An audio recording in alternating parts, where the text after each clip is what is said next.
दा गोदान जानायनि बिदि दंमोन बिनि थाखायनो जों दिनै आफा आबौनि माबायाव परम्पराखौ लाखिनो थाखायनो जोंनिखौ सिगाङाव फैबाय फैनानै दिनै फुङाव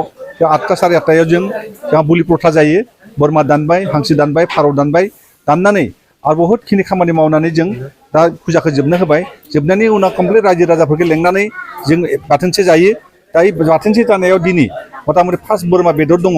बोरमा बेदर संबाय अमा बेदर संबाय हांसो बेदर संबाय फारौ संबाय दाउ संबाय दा अनला ओंख्रिबो दङ जिखुनु दङ आरो बेनि उनाव कमप्लिट जोंनि लोगोनिफोरा थाब थाब फैनो हानायफोरा फैदो लेंनायफोर फैदो आलासि कुटुमफोर फैदो आरो बिनि थाखायनो आं सारखौबो लिंदोंमोन जोंहा शिब सारखौबो लिंदोंमोन खिन्थु शिब सारनि दा मोनसे प्रग्राम थानायनि थाखायनो फैनो हायासै आरो बिनि थाखायनो कमप्लिट रायजो राजाखौ खावलायनो लुबैदों जे जोंहा परम्पराखौ लाखिनांगौ जे जोंहा बुलि बिधान जों दङ दा बे थानायसिम आं बेखौ खालामनांगोन खारन आबौआबो बिबायदि खालामदोंमोन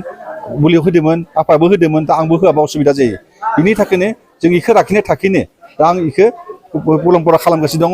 बोरमा हानायनिफ्राय आरम्भ खालामनाय खामानिखौ मावगासिनो दङ रायजोफोर दौनाया आं सेस्था लायो प्रत्येक बोसोर आं दौवो आरो दौना थागोन आं थानायसिम आं परम्पराखौ मानिना थागोन दौमोन थानायबो नुदोंमोन आं आफा थानायावबो कमप्लिट नुबाय आं थानायावबो दा खालामगासिनो दङ दा बर्थमान आं दा बर्थमान 65 बोसोर जालांबाय दा बर्थमान सोलिगासिनो दङ प्रथायासो बोसोरे बोसोर जों खालामो खालामनायनि सिगाङाव राहा दङ आरो आं सिगाङाव खालामगोन आरो भबिष्यत जों हेगारा ट्राइबेल जन'गोष्ठी दङआनो कमप्लिट आं सोरबा बाथौ दं सोरबा बिसुरि दङ बेबायदि खालामनानै बाथौ बोराइनि बिसुरिनिफ्राय दा थानसालि दङ उम्रा फुजा दङ सब दङ बिनि थाखाय जोङो मोदाय मानसि थाखायनो जों बर' हारि एसटिआव गोलैयो गोलैनाय थाखाय एसटि धर्मखौ लाखिनाय थाखायनो दिनै जिबायदि दा लाइजौ लाइयाव होदो दा थालिरनि माबायाव बिलाइ माबायाव होदो ओंखाम होदो आरो बेनि उनाव अमाबो होदो इयावनो बोरमाबो होबाय अमाबो होबाय दाउबो होबाय आरो बेनि उनाव फारौबो होबाय नाबो होगासिनो दङ बा बेफोर जों परम्परा दङ आरो अनला ओंख्रि संनायबो जोब गोथाव जादों होनदों अनला ओंख्रियालाय बिनि थाखायनो बा बेखौबो संदो संनानै सब जानायनि सब आनन्द फुरथि खालामनाय लोंनायबो दङ दिसुन लोंदो लोंनायफ्रा लोंगासिनो दं एसेबाबो लोंगोनानो जोंहा मोदाय मानसि एसटि मानसि लोंनाय परम्परा थायोनो दा बिनि थाखायनो कमप्लिट रायजो राजाखौ खावलायो जे निजिनो धर्मखौ लाखिनो थाखाय सेस्था लानांगौ दा बिनि थाखायनो जे कमप्लिट ट्राइबेल हारिखौ बुंना थायो जोंनि जे धर्म बे धर्मखौ रावबो एगारनो नाङा दा एगारबा भबिष्यत गाज्रिसो जायो मोजां जाया आरो बेनि धर्मखौ लाखिनो हाबा मानसिफोर गामिनि मानसि बा न'नि आलासि आलासिफोर कमप्लिट ज' जानानै जानायनि परम्परा थायो बेखौ जायो आरो गोसोनि बाथ्राखौ बुंनो हायो बाजाज कम्पानिनि बाइक सालायनो मोजां मोनग्राफोरनि थाखाय गोजोनथाव खौरां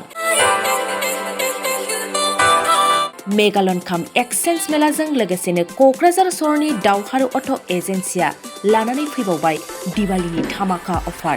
16, 17, 18 आरो 19 नभेम्बर खालि सानब्रैसिम दिवालीनि धामाका अफारा सोलिगोन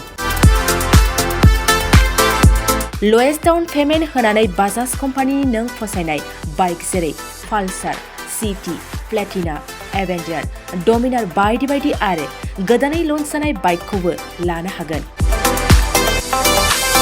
बाइक गोदानजों लोगोसेनो बेसेन नाङाजासे 5 लिटार पेट्रल गंनै हेलमेट सीट कभार 12 टाइम्स वाशिं कुपन मोननो हागोन लोगोसेनो बाइक बायगिरिफोरनो फ्रि एसवेर गिफ्ट हरनाय जागोन आरो एक्सचेन्ज खाबुआबो एभेलेबेल जागोन क'क्राझार सहरनि दावहारु अट' एजेन्सियावल' नङा बेजों लोगोसेनो कारिगाव फेस्टिभ आउटलेट दतमा फेस्टिभ आउटलेट आरो बडगाव फेस्टिभ आउटलेट ब्रान्च श'रुमावबो अफारनि सुबिदाखौ लानो हागोन आबुङै मिथिबावनो दानो कल खालाम 6000399187 नङाबा 8822018193 जानबुं अनजिमायाव